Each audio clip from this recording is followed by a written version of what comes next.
n'êtes pas sans savoir que on est dans un monde d'illusions, donc on est dans une forme de matrice. Comment je vais expliquer ça, qui est comme un ordinateur encodé avec des 0 et des 1. Non, pas un ordinateur.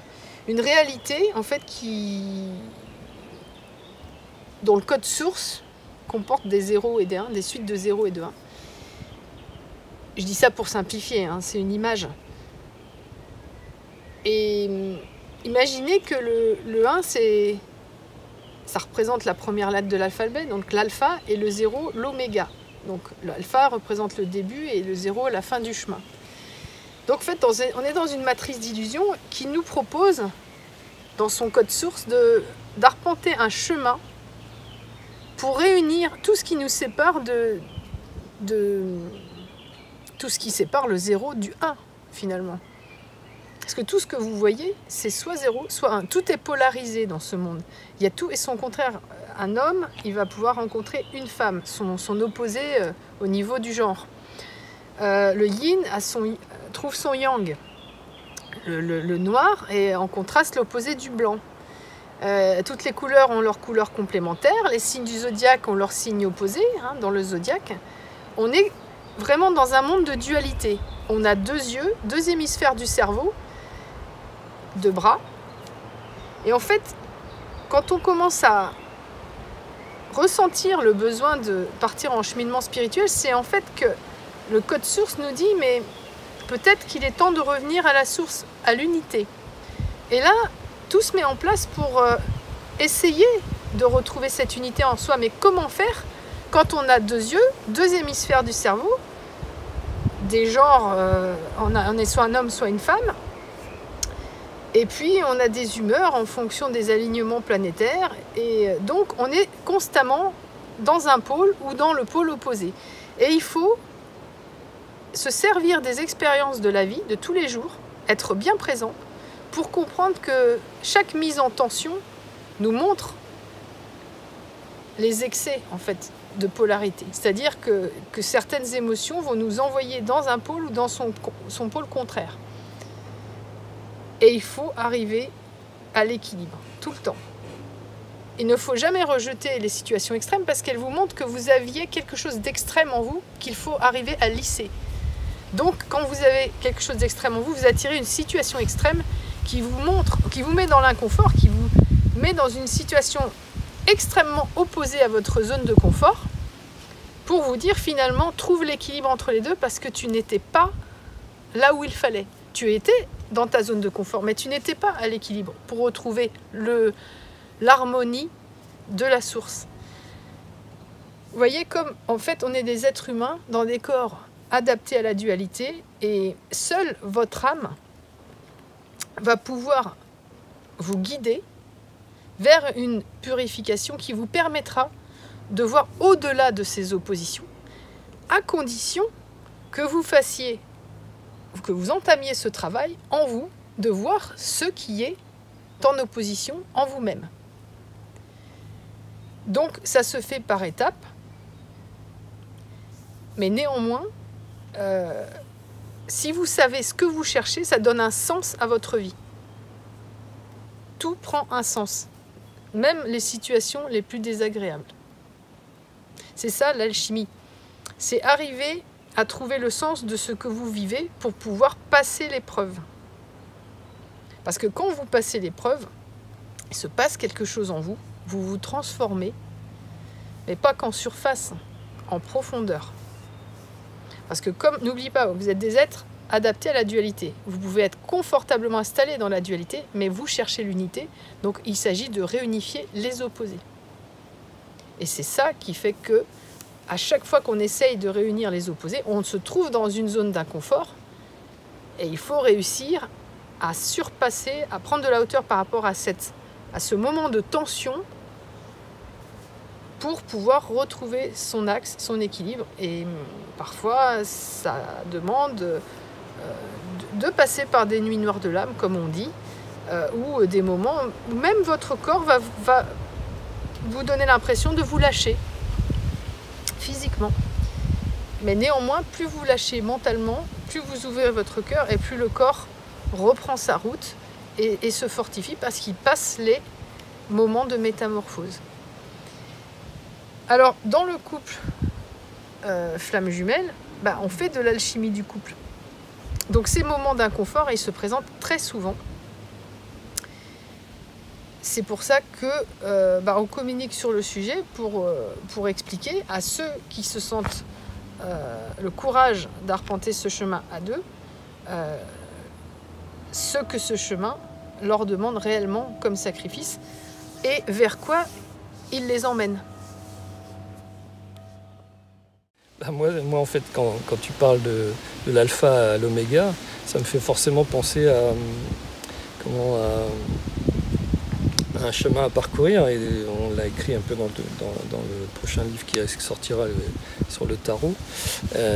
Ce parcours-là, pour aller à l'oméga, effectivement, il va être parsemé de tout un tas de choses, et surtout des choses à transcender, quoi. Donc en fait, des mauvais aspects de nous-mêmes, ou des aspects qui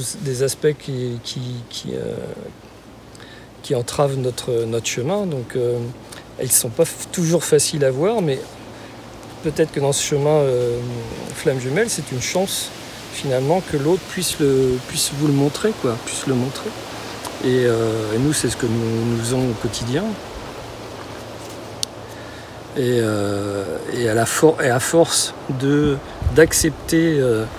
d'accepter une fois de se voir, se dire oui, là je fonctionne comme ça, on enclenche un processus qui fait que du coup on va se retrouver à revoir d'autres aspects derrière ça, et puis un autre. Et bon, c'est vrai qu'il y en a beaucoup à voir, mais c'est un processus qui fait qu'on va aller vers la meilleure version de nous-mêmes. Et en fait, c'est le but de l'alchimiste, en fait, d'aller vers la meilleure partie de soi, quoi. C'est un chemin de guérison aussi, ça. C'est aussi un chemin de guérison, oui, tout à fait. Mais de toute façon, plus effectivement, parce que ces aspects-là qui sont un petit peu, qui entravent notre vie, ils agissent aussi sur notre métabolisme.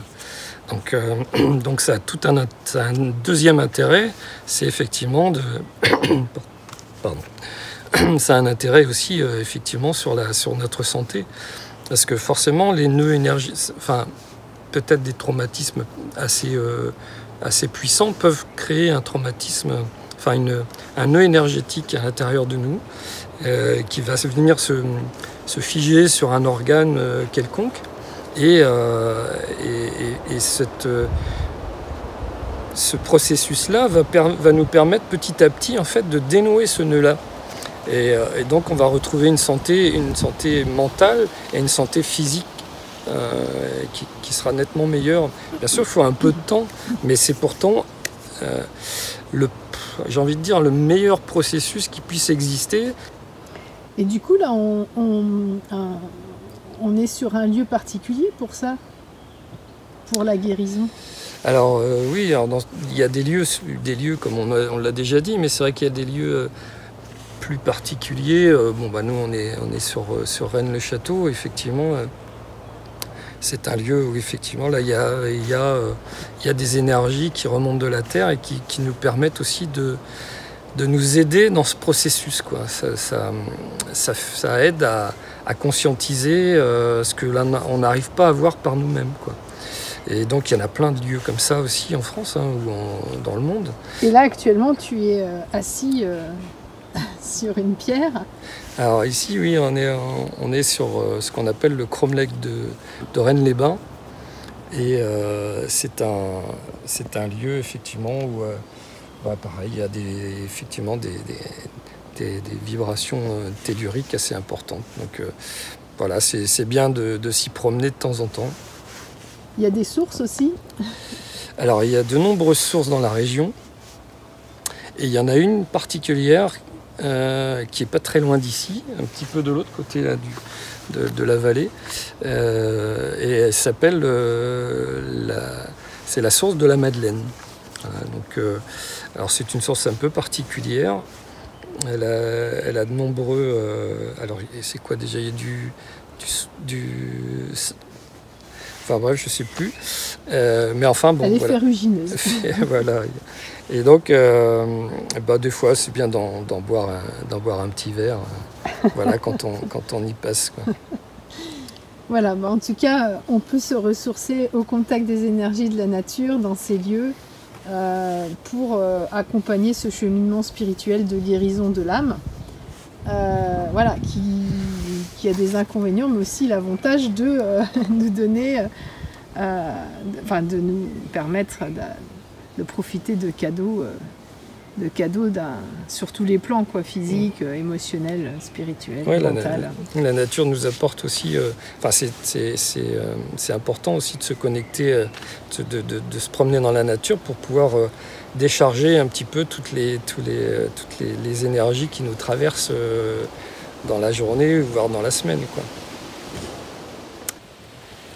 Une chose qu'il faut comprendre, qui est à travailler, si on veut se débarrasser de ces blocages, c'est de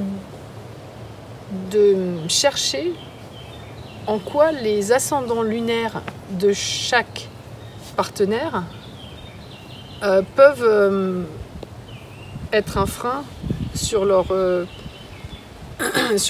harmonie. Parce que l'ascendant lunaire, en fait, fait remonter des émotions enfouies depuis l'enfance. Et on n'a pas forcément le même ascendant lunaire que son partenaire. Donc quand il se passe un alignement qui fait que c'est cet ascendant qui vous domine pendant la journée, eh bien vous pouvez vous retrouver confronté à l'ego de votre partenaire et lui au vôtre. Donc vous pouvez très bien passer des jours très harmonieux où l'amour est au rendez-vous et puis tout d'un coup vous ne savez pas pourquoi et en fait vous n'êtes plus la même personne, l'autre non plus. C'est peut-être parce que l'ascendant lunaire est en train d'agir, mais pas de manière négative, c'est simplement que la lune met en lumière des émotions enfouies qui ne demandent qu'à s'exprimer, qu'à remonter. Donc c'est pas notre vraie personnalité, celle qui est qui se manifeste sous l'emprise de cet ascendant. C'est pas le vrai soi, donc évidemment il faut bien l'identifier. Si vous avez un ascendant lunaire en Vierge ou en Lion, c'est pas la même chose et votre partenaire n'a pas forcément le même que vous. Donc il est bon de se poser la question, est-ce que quand nous sommes sous l'influence de ces ascendants, nous sommes vraiment nous-mêmes et est-ce que ce n'est pas cela aussi qui peut nuire à notre couple, à l'harmonie de notre couple?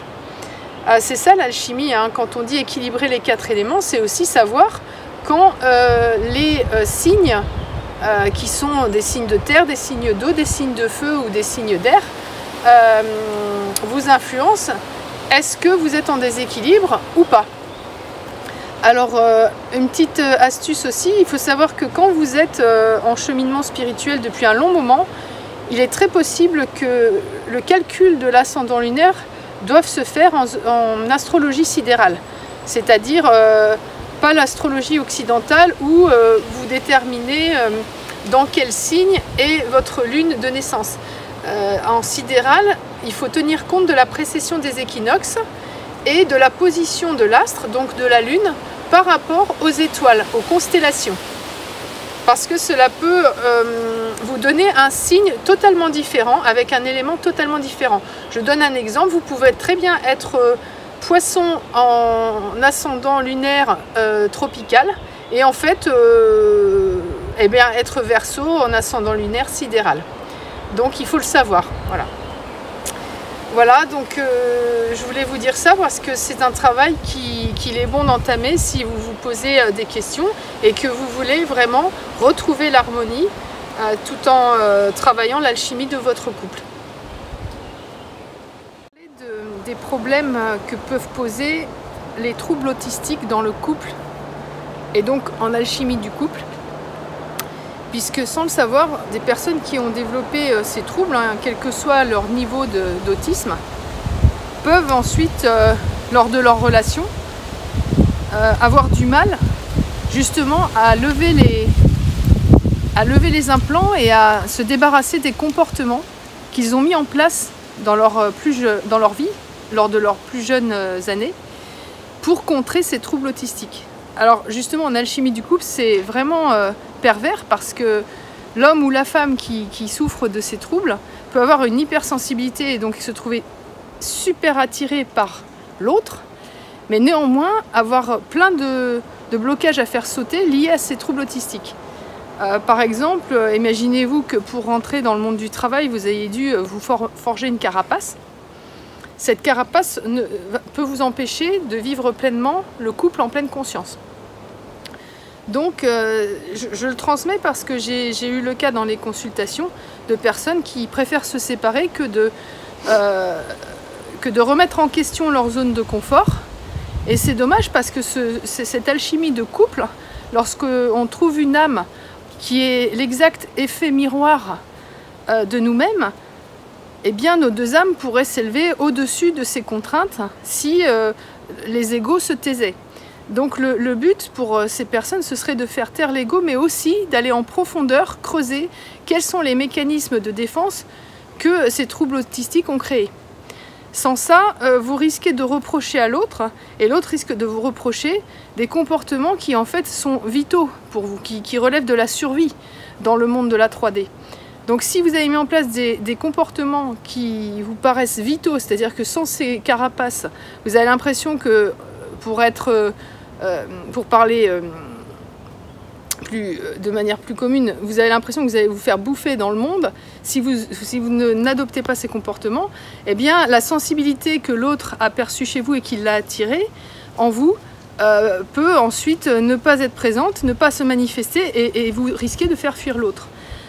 Donc sachez que l'alchimie du couple, ça permet de revenir à un amour plus inconditionnel, et pour atteindre ce niveau d'amour inconditionnel, il faut vraiment se demander quels sont les mécanismes que j'ai mis en place pour survivre dans le monde du travail, dans le monde de ce qu'on appelle la 3D.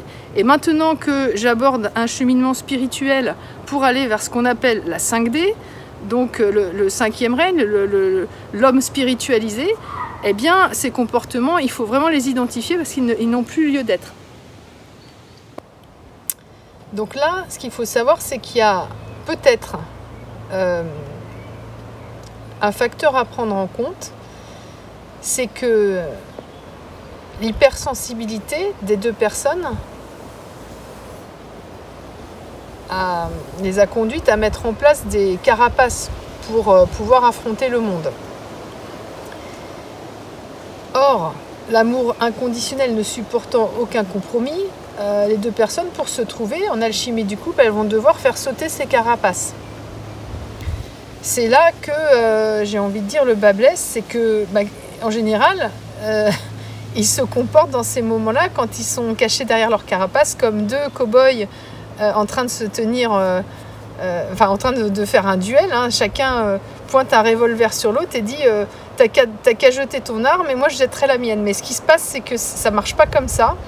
Dans ces couples, en fait, les crises en fait sont telles que les deux personnes dégainent leur revolver et puis la tension monte. Donc comme ils ne veulent pas s'entretuer, en général, ça finit par une séparation. Et on me demande après, est-ce qu'il va revenir, est-ce que j'ai vraiment bien fait de revenir, repartir, est-ce que la prochaine fois il faudra que j'y retourne parce que c'est vraiment difficile. Eh bien, le mieux à faire, à mon avis, pour les personnes qui ont compris qu'elles avaient des troubles autistiques et que leur comportement, quand l'ego se met en place, est une carapace qui nuit clairement à l'harmonie du couple, eh bien, il faut aller chercher en soi le pourquoi cette carapace a été créée. Pour vous protéger de quoi? De qui? Et ensuite, il faut que vous appreniez à retourner dans le monde, c'est-à-dire que les moments de retraite spirituelle, c'est très bien, mais après, il faut retourner dans le monde, au contact des personnes qui ne sont pas forcément neuroatypiques comme vous. Parce que le système neurologique de l'autiste ou de la personne qui présente des troubles similaires à l'autisme n'est pas du tout le même qu'une personne qui n'a pas ces troubles. Donc il faut que vous arriviez dans le monde à incarner ce que vous êtes, votre sensibilité, sans avoir à endosser cette carapace.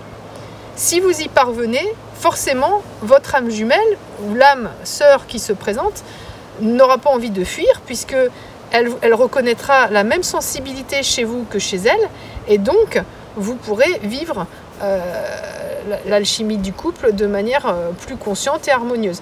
Néanmoins, l'alchimie, c'est quelque chose de transformateur, donc ça va très très loin. Il faut savoir que l'harmonie, elle dure un temps, et ensuite votre corps, il vous demande de transmuter d'autres blocages, parce que lui, son but, c'est d'obéir à votre âme, hein, non pas votre ego, et donc son but, c'est la transmutation. Donc plus vous évoluez avec quelqu'un qui est en conscience, plus vous allez vous rendre compte que vous allez mettre à jour des comportements et des carapaces qui n'ont plus lieu d'être.